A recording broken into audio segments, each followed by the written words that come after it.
protest the killing of innocent women and children, and men for that matter, all over Nigeria, especially in the northern part of Nigeria. We are not happy. We are not pleased with what is happening, and that is why we are here today. As you can see, there are a lot of Nigerians who are protesting about the killing of families, people who are determined to tear the country apart violently, and it is not something that we support. It is not something that we would like to see continue, and we are here today to send a clear message to the Nigerian government, to the High Commissioner, that what is happening in the country is unacceptable, and we cannot accept it. If that continues, it will lead to the violent disintegration of the country. There will be no more Nigeria for anyone to go to. There will be no Nigeria for anyone to refer to. In fact, what is happening in Somalia today will be like a tea party. So we cannot allow this nonsense to continue. Something has to be done. And the consequences of the actions of terrorism in Nigeria must be driven home to the people, so that even the terrorists themselves will be able to understand that there is no mileage in where they're going. The only thing they can accomplish is the breakup of Nigeria. If they think that they can cower people, if they think they can force people to be coerced into a religion which is not theirs, then they are clearly mistaken.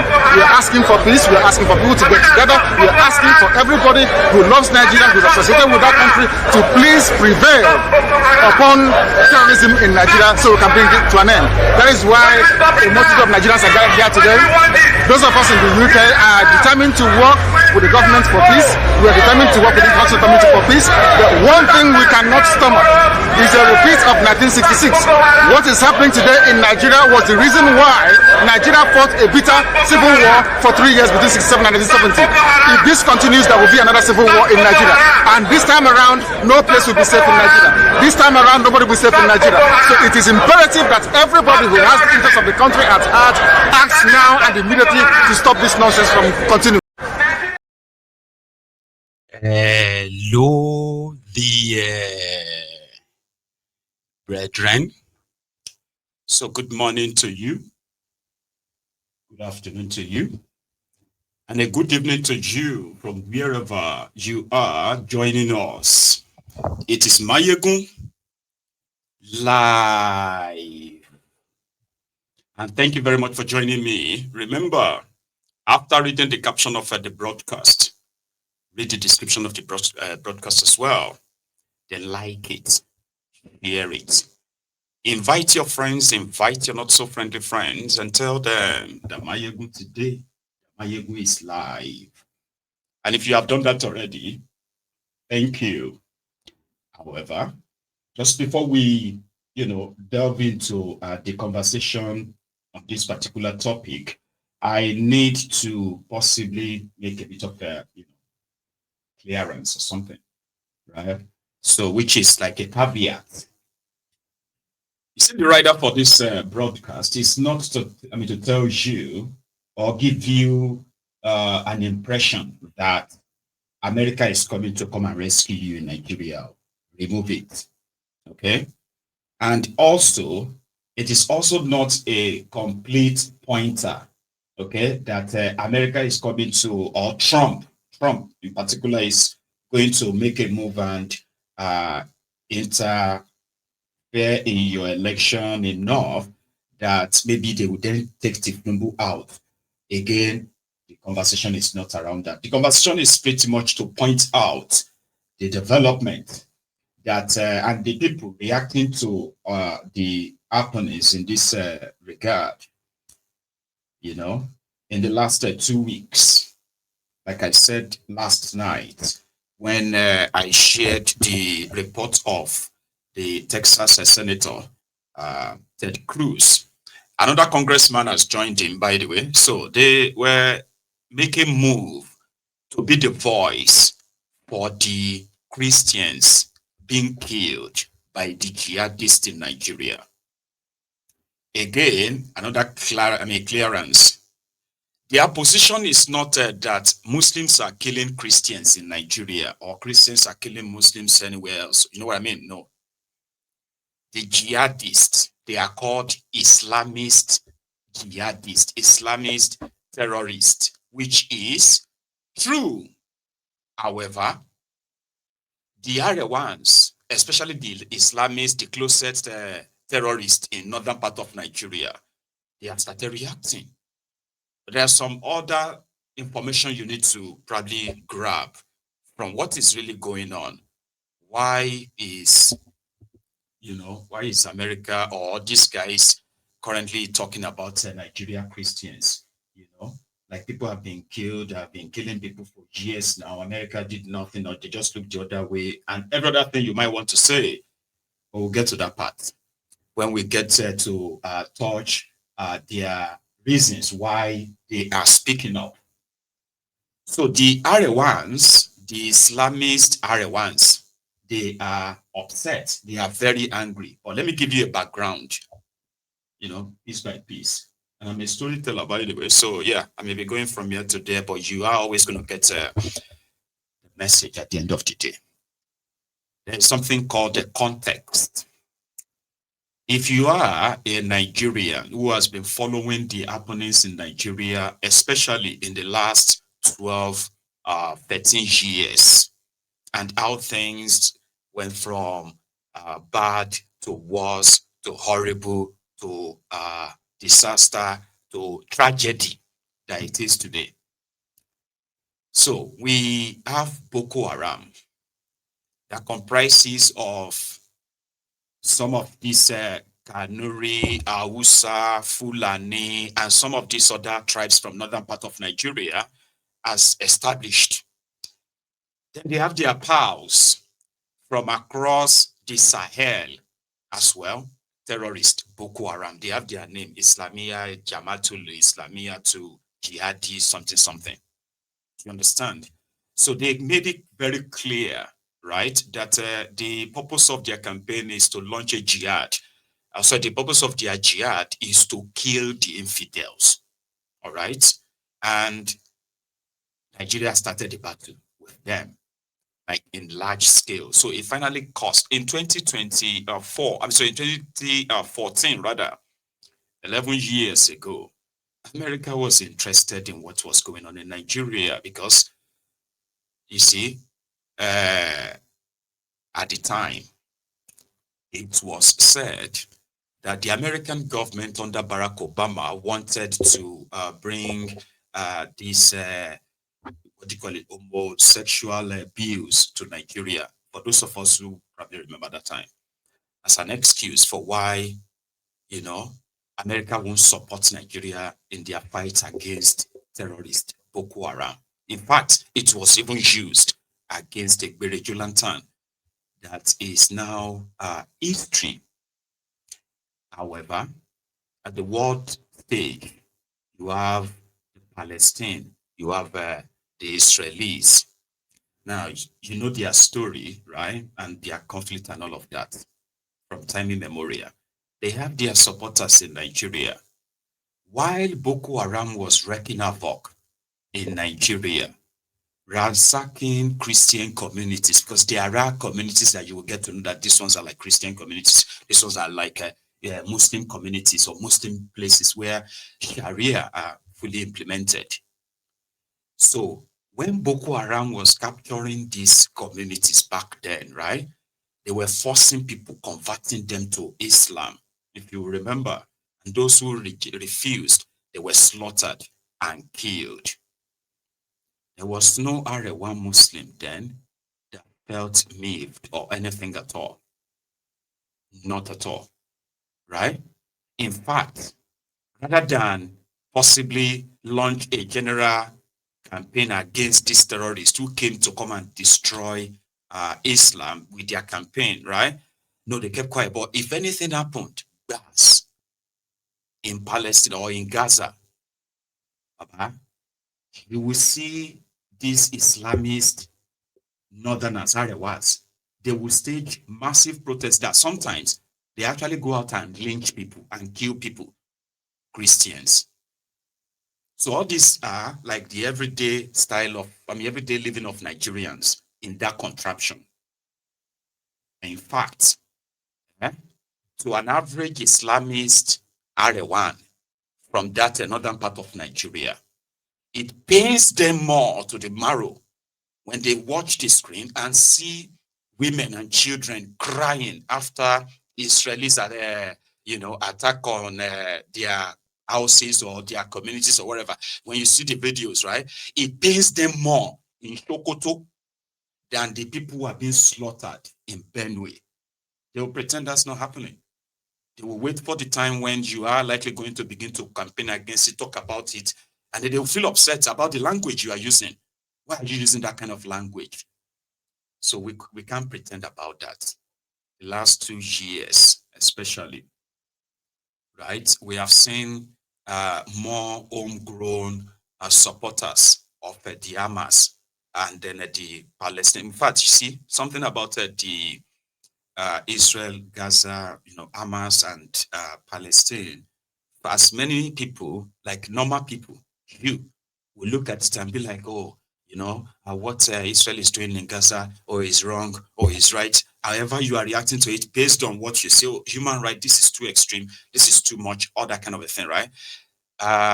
If you see an Islamist, a closet terrorist from northern part of Nigeria, his own empathy or sympathy for what is going on in Gaza and all of that is religious. You understand? It has nothing to do with human rights and all of that. They may be quoting, some of you love to kind of like express your personal opinion in such a beautiful way that you can even convince any cynic to agree with you, right? But the connection they have with them, right, is religious. So it is the same mindset like that of the Boko Haram. It is the same mindset like that, like, I mean, you see the Hamas that caused all this yawa that is currently like what it is, right? The Hamas, they are heroes to some of these Arewa terrorists. Do you understand? True story. They are heroes to them. Because when the Hamas claim that they have killed infidels, the Israelis or anyone, right? It's actually a cause of celebration for these terrorists in northern part of Nigeria. So the context here is this. The Christians in Nigeria who are being killed by the terrorists, Boko Haram, right? So the Islamists in Nigeria, especially the Arewa terrorists, right? They are inconsequential. They are inconsequential. So if America suddenly start talking about the killings in Nigeria after Hitman went to United Nations, right? And for all his speech at the United Nations, he never mentioned once the killings in Nigeria. Not once, not the one from his own states that has suffered so greatly from the hands of these Boko Haram terrorists. He didn't, but he passionately appealed on behalf of Palestine, Gaza, and all that. From this background, you can then understand why their reaction is coming this way. It's got nothing to do with what do you call it, human rights or what have you. It is purely religious. And here is the point. Immediately, right, that a podcaster in America, right, mentioned the killings in Nigeria. And of course, the video went viral. That people reacted, hey, the first thing that hit these terrorists from northern part of Nigeria, these closet terrorists, was to start to come out straight up and say, America want to cause problem in Nigeria. America is saying that, Muslims are killing Christians in Nigeria. No, that's not what they said. That is not what they are saying. Islamic terrorists, Boko Haram, Fulani terrorists, that the Nigerian government is enabling. The Nigerian government, Borno governor and others are spending billions rehabilitating. It is called enabling. You are enabling the terrorists in this sense. And none of you until last week actually took it upon yourselves, right, to genuinely go after the sponsor and those who actually are speaking in defense of these terrorists, your clerics. Rather, they staged what was politically also sponsored at the time, the North is breeding. I don't know if some of you will remember, the North is breeding. And the Islamists killed that. They killed it. So here we are. America is talking, or the world is now again not just talking about the killings in Nigeria. they are intending to actually take action. Maybe not against the terrorists directly, but their sponsor and their enablers. Nigeria government has all the information. They have all the information about those who are sponsoring terrorists in Nigeria. But because of a political, what do you call it, exigencies, right? They will rather gloss over it and hope that people won't really care that much while Nigerians are being slaughtered every day. Every day. Nigeria is not at war, but they are slaughtering Nigerians like they have no government, they have no security, they have no nothing. Terrorists are coming into the open to do peace talk, which includes community paying them taxes in Nigeria. So Tinubu and his gang now then started to preach peace. You know, Americans, they are spending they are spending money on propaganda. But do you know, understand, Dini? Was it not just a few months ago they were telling all of us that whether we liked it or not, there will be Sharia in Yoruba land? And everybody was wondering, where was that coming from? Like, people have been coexisting. The terrorists that are killing Nigerians today, from wherever they come from, they went to go and meet people in their own ancestral land. They are kidnapping travelers, kidnapping school children. They are ransacking villages, burning them down. You don't call that America is trying to incite you to cause problem. Are you mad? There's already problem. Terrorists are going to meet people in their own communities, slaughtering them. And you are not miffed. You said they want to cause religious crisis. No. What has happened in Nigeria is actually the awaiting implosion. That's what is still going to happen in that place. When that happens, you don't point to America or point to anybody. Nigeria is a disaster waiting to happen. That's not how to run a country. That's not normal. It's not normal. So, Arewans are angry. Why is America now projecting that they are killing Christians? No. Majority of you are closet terrorists using what they call takia. They have a lot of it. And people are becoming smarter day by day. And this whole thing won't actually really last that long anymore, whatever it is. They were pushing blasphemy in a country that is supposed to be, what do you call that thing again? A multi-religious society. They are entrenching the violent ideology from their Sharia. They are pushing blasphemy. But they are convicting people to death because they said something about Muhammad or said something that about their religion. Baba, educated people are saying it is normal, it is their religion. You cannot insult their Allah. Insult your Allah, and then you kill that person in a country, a secular country. Secular.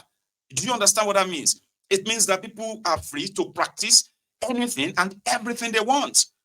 If your God no fit fight for himself, your God is a useless God. Do you understand that? So, but they will tell you that, yeah, that's your own. In this part, we are Muslim. We don't want alcohol. We don't want this or that. All these kind of strange things that they have somehow over time systematically entrenched. And they are spreading it. They have, extending it. Because some of you dummies think because you are Muslims with them, right? Oh, you are saved, you are spared. No, you're not. Now, people are seeing all these signs and they are complaining that your ideology of this, your own Islam, that you are importing from this Sahel, and God knows where else you are importing them from. They are so alien to the people you want to force it on. And you are saying, no, we are not forcing it on anybody. We're not forcing it on anybody. Somebody is standing trial for blasphemy in Nigeria. They're going to kill him. If it's found, see, a Nigerian lawyer, who is standing on behalf of Sharia murderers, terrorists, was in court and he told journalists that even if the court frees him, he will still be killed. In front of camera. Do you think the rest of the world is not saying that? Somebody who is a special advisor to minister in Nigeria, he is in support of killing people for blasphemy. These are the characters in the corridors of power. making decisions or influencing decisions that affects millions of lives. And then they will turn around and say, oh, they want to use propaganda to divide Nigeria. All of us must wake up. As if to say you are being honest. You are happy for them to kill me if I say something about your Muhammad. You actually really mad. You think that's actually a real